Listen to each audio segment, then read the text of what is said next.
may panalo. Number 2 lang. Ayan.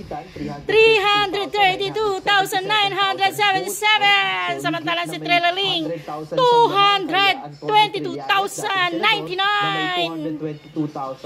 Diba? Sabi panalo na daw sa Anchan.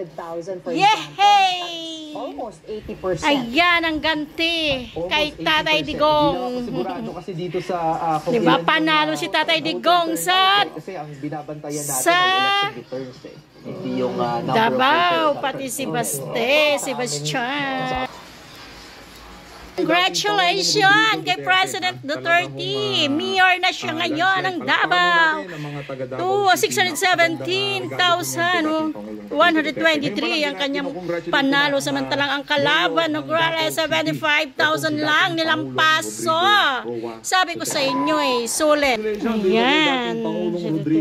Diba nilampaso ang kalaban ng Nograles.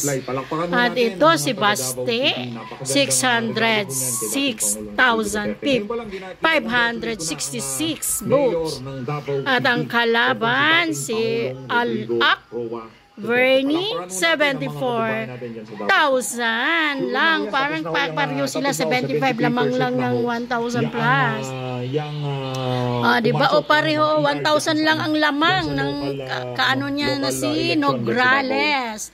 Nilampaso sila ni President Duterte at ni Baste Sebastian. Yehey! Yehey! Yehey! Yehey! Hindi talaga mauto ang taga Davao sa mga ayuda na yan, sir. Hindi talaga madala-dala sa ayuda ang mga tao doon. Solid Duterte talaga sila. Makipagpatayan sila doon. Duterte sila, solid na solid. So yung guys. Pero may pag-asa pa to, Duterte Youth. Akbayan. Hindi ko kasi masyadong Akbayan kung sinong dito Thank you for the last. Salamat naman at nasa number 3 ka lang. Itong Youth Party List may pag-asa ka pa. Lumaban ka. Akbayan, di ko alam itong Akbayan. Diba? Aquino ba? Pero ayoko dyan. Dito ako sa youth. Kawawa naman. Bakit number 2 lang ang youth? Pero sana lalaban ang Duterte Youth Party List.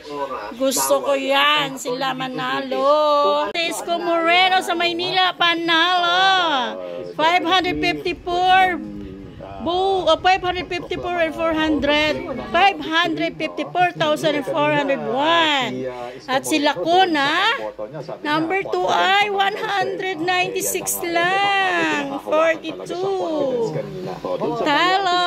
Ayos. Isko na ang mayor. Diba?